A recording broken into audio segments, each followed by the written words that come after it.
مولا علی شیر خدا نے ہاتھ اٹھائے کہ اے مولا اسے بخش دے. ارشاد ہوا اے علی اس کی سفارش نہ کریں. عرض کی مولا وجہ کیا ہے؟ ارشاد فرمائے رمضان کے روزے تو رکھتا تھا مگر رات گناہوں سے باز نہیں آتا تھا. روزے رکھ کر گناہ کرنے والے کو اتنا عذاب، تو جو روزے ہی نہ رکھے. ایسے بھی لوگ ہیں جو رمضان میں روزے نہیں رکھتے. پلیز اس کو ایزی نہ لیں. ہمیں نہیں معلوم، پتہ نہیں اگلا رمضان پھر نصیب ہوگا کہ نہیں. پچھلے رمضان میں کتنے لوگ تھے جو ہمارے ساتھ تھے، اس رمضان میں نہیں. اور اللہ پہلے تو ہم یہ دعا کرتے ہیں اللہ ہمیں یہ رمضان بھی عطا کر دے. زندگی کا کیا بھروسہ، دنیا کی جو کیفیت ہے آپ کے سامنے ہے، کبھی بھی جا سکتے ہیں. تو پھر اس رمضان کو تو سمجھ لیں بس ایک موقع بنا دیں، لائف چینجنگ ایکسپیرینس بنا دیں کہ بس اس میں عبادت کرنی ہے، اس میں خوب سجدے کرنے ہیں، اس میں روزے رکھنے ہیں، اس میں تراویح پڑھنی ہے، اس میں گناہ نہیں کرنے ہیں. اور آئیے میں آپ کو بتاتا ہوں کہ نبی پاک صلی اللہ تعالیٰ علیہ وسلم رمضان کیسے گزارتے تھے. ایک مسلمان کے لیے اس سے بہترین رول ماڈل کیا ہوگا کہ رمضان میرے آقا کیسے گزارتے. تو مختلف احادیث کا جو سمری ہے وہ یہ ہے کہ نبی پاک علیہ الصلوۃ والسلام عبادت میں کمر بستہ ہو جاتے، بستر پر کم تشریف لاتے. بی بی عائشہ فرماتی ہیں کہ نبی پاک کے چہرے کا رنگ بدل جاتا تھا، متغیر ہو جاتا. کیوں؟ کہ نبی پاک پر خوف خدا طاری ہوتا. آپ گر گڑاتے، آپ رات بھر التجائیں کرتے. میرے آقا رو رو کر دعاؤں میں رمضان گزارے، چہرے کا رنگ بدل جائے. اور یہاں کچھ لوگ تو وہ ہیں کہ جن کا وزن ہی بڑھ جاتا ہے رمضان میں.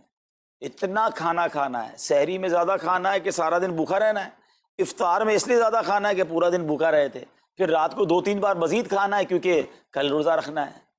تو رمضان فوڈ فیسٹیول نہیں ہے، رمضان عبادت کے لیے آیا ہے. لوگ تیاری کر رہے ہوں گے بھی رمضان کی. وہ کیا کر رہے ہوں گے کہ افطار میں کیا پکانا ہے، سحری میں کیا پکانا ہے، کون سا آئٹم شارٹ ہے. نہیں میرے بیچ اسلامی بات، یہ جو بھوک کا احساس ہے نا روزے میں، اس کی حکمت علماء نے بیان کی ہے کہ بھوک غربت کا احساس دلاتی ہے، فقیری کا احساس دلاتی ہے، بندے کا غرور تکبر بیٹھ جاتا ہے. کتنے نقاہت میں آ جاتے ہیں ہم، ہمت ہی نہیں ہوتی کوئی کام کرنے کی. تو یہ احساس دلاتی ہے کہ تیری اوقات کیا ہے، غریب کیسے زندگی گزارتا ہے، فقیر کیسے زندگی گزارتا ہے. لیکن کچھ لوگ وہ ہیں جن کو بھوک ہی نہیں لگتی کیونکہ وہ اتنا کھا لیتے ہیں یا پھر سوتے ہی رہتے ہیں. روزے کی حکمت یہ نہیں ہے. نبی پاک آنسو بہاتے تھے، آقا کا چہرے کا رنگ بدل جاتا. اور پھر بتایا کہ رمضان میں جب جبریل امین نبی پاک علیہ الصلوۃ والسلام کے پاس آتے تو آقا علیہ الصلوۃ والسلام ان کے ساتھ قرآن پاک کا دور فرماتے. اور پھر ایک اور نبی پاک کا خوبصورت انداز کہ پیارے آقا ویسے تو سب سے بڑھ کر سخی ہیں، مگر جب رمضان آتا تو نبی پاک کا دریائے سخاوت ایسے بہتا تھا جیسے تیز آندھی، بلکہ اس سے بھی زیادہ. اللہ. یہ 3-4 چیزیں آپ نے میں نے پکڑ لینی ہیں. آقا علیہ الصلوۃ والسلام کے پیچھے پیچھے جانا نا جنت میں. ہم نے بھی یہ کام کرنا ہے. یہ راتیں مانگنے کی راتیں ہیں، التجا کرنے کی راتیں، سجدے کرنے کی راتیں ہیں. ہمیں تہجد بھی پڑھنی ہے، ہمیں انشاءاللہ نوافل بھی پڑھنے ہیں. اور کم از کم قرآن ایک بار تو پورا انڈرسٹینڈ تو کریں نا. تلاوت، ترجمہ، تفسیر کب کریں گے؟ بڑی بڑی ڈگریاں ہیں، بڑے بڑے پاسپورٹ اور جناب بہت سارا سرمایہ ہے، مگر ایک بار بھی قرآن پورا ترجمے اور تفسیر سے نہیں پڑھا ہوگا. بہت سارے لوگ ایسے ہیں. ذرا سوچئے نا. اچھا یہ مہینہ نزول قرآن کا مہینہ ہے، رمضان اور قرآن کو جو خاص نسبت حاصل ہے نا، تو اس مہینے میں قرآن کو پکڑ لیں. آئے ہائے، اللہ کرے رمضان قرآن کے ساتھ گزرے، ہماری صبح قرآن کے ساتھ ہو، ہماری شام قرآن کے ساتھ ہو، ہم قرآن سمجھنے والے بن جائیں. اچھا میں ایک اور بات بتاؤں آپ کو، مہینہ کتنا پیارا. صرف اس مہینے میں قرآن نازل نہیں ہوا، باقی بھی جو 3 آسمانی کتابیں ہیں نا، زبور، انجیل، توریت، یہ بھی رمضان میں ہی نازل ہوئی ہیں. اللہ کریم نے ان تمام مبارک کتابوں کو نازل کرنے کے لیے رمضان کا مہینہ منتخب فرمایا. اتنا مبارک مہینہ ہے تو ہمیں خوب اس میں تلاوت قرآن کرنی. اور اب دعوت اسلامی نے کتنا آسان کر دیا، تفسیر قرآن عطا فرما دی، صراط الجنان آسان اردو میں، اور پھر جناب اس کو اپلیکیشن پر بھی دے دیا، اس کے PDF بھی جاری کر دیے، ڈاؤن لوڈ کر لیں موبائل میں. اب تو آڈیو تفسیر قرآن بھی آپ کو دے دی. اگر پھر بھی سنیں نہ، پڑھیں نہ، قرآن سے دور رہیں تو یہ ٹھیک نہیں ہے. پلیز اس رمضان کو قرآن کے ساتھ گزاری. اور پھر جو نبی پاک کا یہ جو سخاوت والا انداز ہے نا، صدقہ و خیرات کرنا، ہر سائل کو عطا فرماتے، تو یہ بھی ہمارا ایٹیٹیوڈ ہونا چاہیے کہ خوب دل کھول کر خرچ کریں، سب سے پہلے اپنی پوری زکوٰۃ ادا کریں۔ یہ اتنی بڑی اب بدقسمتی ہوتی جا رہی ہے، ایسا فیل ہوتا ہے دنیا بھر کے تاجران اور لوگوں سے جب ہم ملتے ہیں کہ جس طرح رمضان کے علاوہ بہت تھوڑی تعداد میں مسلمان نماز پڑھتے ہیں نا 5 ٹائم، ایسا لگتا ہے اب زکوٰۃ بھی بہت کم لوگ ہی دیتے ہیں، پوری زکوٰۃ نہیں دیتے، اندازے سے نکال دی، کیلکولیشن کرتے نہیں ہیں۔ اور یہ بھی فیلنگز آتی ہیں کہ زکوٰۃ جتنی بڑھتی جاتی ہے نا، ہزاروں میں جس کی زکوٰۃ ہے وہ دے دیتا ہے، لاکھوں والا بھی شاید دے دیتا ہے، لیکن جب زکوٰۃ ہی کروڑوں میں پہنچ جاتی ہے نا تو پھر یہ دل پر بھار پڑنا لگ جاتا ہے، ڈفیکلٹ لگنا شروع ہو جاتی ہے۔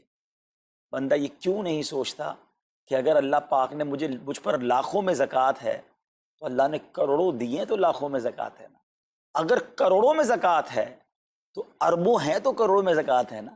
زکوٰۃ کتنی ہے؟ ضروریات زندگی کی تمام چیزوں سے فارغ ہونے کے بعد جو مال تجارت، سونا چاندی، کیش یا پرائز بانڈ، یہ جو اس کی تفصیلات ہیں اس پر 2.5% ہے۔ میں ایک اور لاجک سے آپ کو بات سمجھاؤں، اگر اس لاجک سے سمجھیں تو زکوٰۃ تو 1-1.5% بنتی ہے۔ وہ کیسے؟ ہم سب کے گھر نکل گئے، اس پہ زکوٰۃ نہیں ہے، ہماری گاڑیاں نکل گئیں، اس پہ زکوٰۃ نہیں ہے، جن کی فیکٹریاں ہیں وہ فیکٹریاں بھی،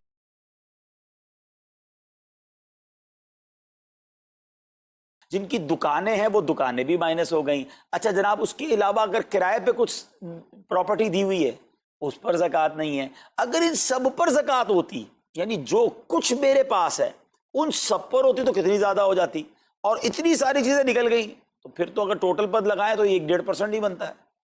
تو اب جب سب کچھ نکالنے کے بعد تھوڑے سے مال پر 2.5% ہے اور بھی سال میں ایک بار ہے، تو اس کو بھاری نہ سمجھیں، یہ بربادی ہے جو زکوٰۃ نہیں دیتے۔ یاد رکھیے گا حدیث پاک کا مضمون ہے کہ یہ مال کا میل ہے، جس مال سے مل جائے اس مال کو بھی برباد کر دیتا ہے۔ بربادیاں آتی ہیں، بے سکونیاں آتی ہیں، بیماریاں آتی ہیں، اور آگے جو دے دیتا ہے سبحان اللہ، اس کے بارے میں حدیث پاک میں آتا ہے کہ اپنی زکوٰۃ دے کر اپنے مالوں کو مضبوط قلعوں میں قید کر لو، اپنے مال کو سیکیور کریں۔ لوگ کہتے ہیں انشورنس ہونی چاہیے، آگ نہ لگ جائے، چوری نہ ہو جائے، ڈوب نہ جائے۔ اللہ کے حبیب علیہ السلام فرماتے ہیں، جس کا مضمون ہے کہ جب بندہ اللہ کی راہ میں خرچ کرتا ہے نا تو وہ صدقہ بندے کے ہاتھ سے نکل کر اللہ کے دست قدرت میں چلا جاتا ہے، اور اللہ کریم تمہارے صدقوں کو پالتا ہے جس طرح تم اپنے جانور کے بچوں کو پالتے ہو۔ بچہ ہوتا ہے نا جانور کا، بڑا ہو جاتا ہے، فرمایا بندہ کھجور کا صدقہ دے گا اللہ پہاڑ جتنا عطا فرمائے گا، اس دن بھی ملے گا اور ملٹیپلائی ہو کر ملے گا۔ اچھا جو ادھر خرچ کیا ادھر کیا ملے گا؟ ادھر بھی نبی پاک علیہ السلام فرماتے ہیں، جس کا مضمون ہے میں قسم کھا کر کہتا ہوں، یعنی نبی پاک تو جو فرمائے حق ہے۔ اس حدیث میں تو آقا علیہ السلام قسم اٹھا رہے ہیں کہ میں قسم کھا کر کہتا ہوں کہ اللہ کی راہ میں خرچ کرنے سے مال کم نہیں ہوتا، نہ ادھر کم ہونا ہے اور ادھر بھی ملنا ہے، تو پھر تو سودا اب کتنا نفع والا ہے۔ اور یہ آپ چیک کر لیں پوری دنیا میں جہاں مجھے سنا جا رہا ہے کہ جو لوگ پوری زکوٰۃ دیتے ہیں نا ان کا مال ملٹیپلائی ہوتا ہے، اگلے سال زیادہ زکوٰۃ دے رہے ہوتے ہیں۔ زیادہ زکوٰۃ کیسے ہو گئی؟ کیونکہ مال بھی بڑھ گیا، تو ادھر بھی بینیفٹ ہے ادھر بھی بینیفٹ ہے، نقصان کا سودا ہی نہیں ہے۔ پھر چاہتے ہو بلاؤں سے بچ جائیں تو روایتوں کا مضمون ہے کہ صدقہ بلا اور بندے کے بیچ میں آ جاتا ہے، بلا اترتی ہے صدقہ روک لیتا ہے، لڑائی کرتا ہے اس سے، اور بندے پر بلائیں اور پرابلمز اور ڈیفیکلٹیز آنے سے اسے روکتا ہے۔ تو اگر چاہتے ہیں کہ برائیوں کے دروازے بند رہیں، چاہتے ہیں کہ بری موت سے بچیں، چاہتے ہیں کہ رزق میں اضافہ ہو، چاہتے ہیں کہ بلاؤں سے بچیں، ادھر بھی مال میں اضافہ ہو ادھر بھی خزانے ملیں، تو اللہ کی راہ میں دل کھول کر خرچ کریں۔ اور یہ مہینہ it's the right month for generosity, یہ بہترین مہینہ ہے سخاوت کرنے کا، کیونکہ نبی پاک کا یہ انداز تھا کہ رمضان میں خوب سخاوت فرماتے۔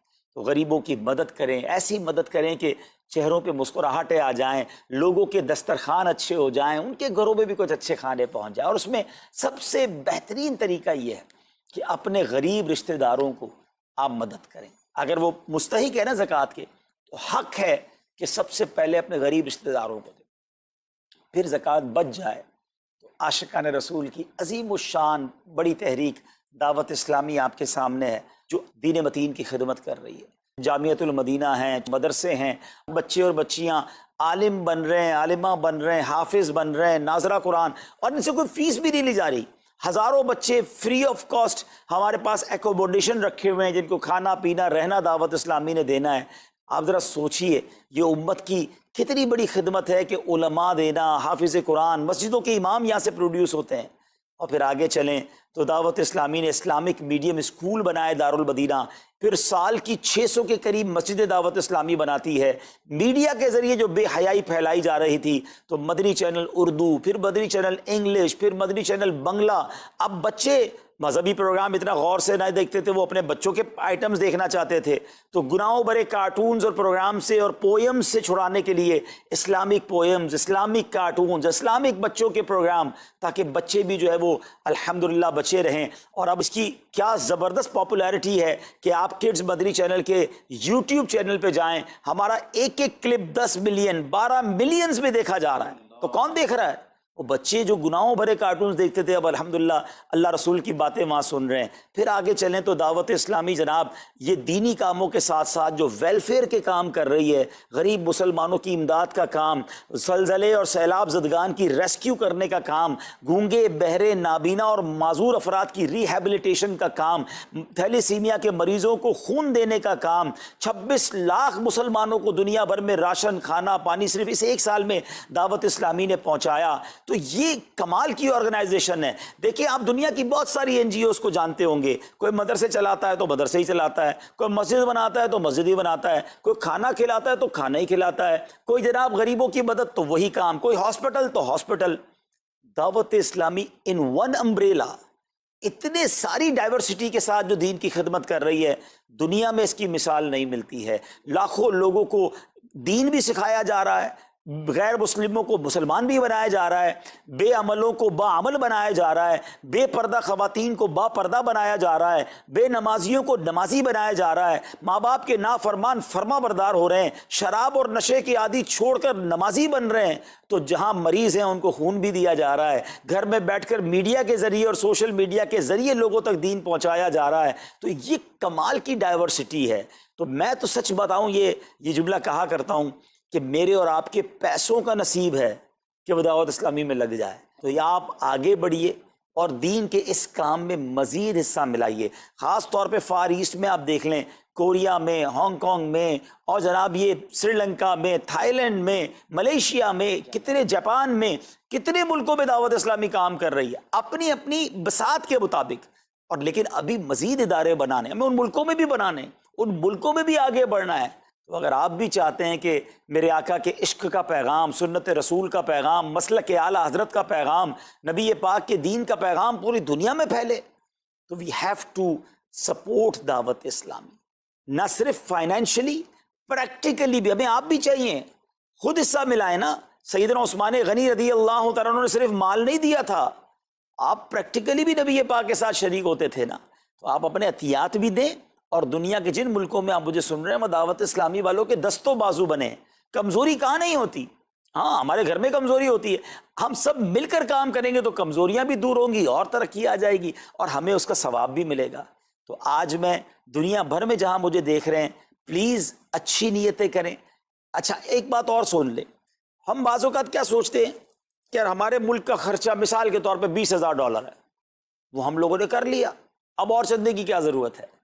دعوت اسلامی کسی ایک ملک کی نہیں ہے، انٹرنیشنل دعوت اسلامی کے لیے سوچیں۔ دنیا میں جہاں بھی دین کا کام ہو رہا ہے وہ میرا ہے، یہ میں اپنے ملک اور اپنی سٹی کے بارے میں سوچوں گا تو شاید میں بڑا کام نہ کر سکوں۔ آپ کو تو موقع مل رہا ہے انٹرنیشنلی مدنی کاموں میں اپنا حصہ ملائیں، تو دعوت اسلامی کو دل کھول کر سپورٹ کریں۔ ہم انشاءاللہ جتنے عطیات بڑھیں گے انشاءاللہ مزید مدنی کام بڑھانے کا ارادہ رکھتے ہیں۔ اللہ کریم اپنی بارگاہ میں ہم سب کا جمع ہونا قبول فرمائے اور دل کھول کر خرچ کرنا نصیب فرمائے، اور اس رمضان کو ہماری مغفرت کا ذریعہ بنا دے۔ اس رمضان کو نبی پاک علیہ الصلوۃ والسلام کے نقش قدم کے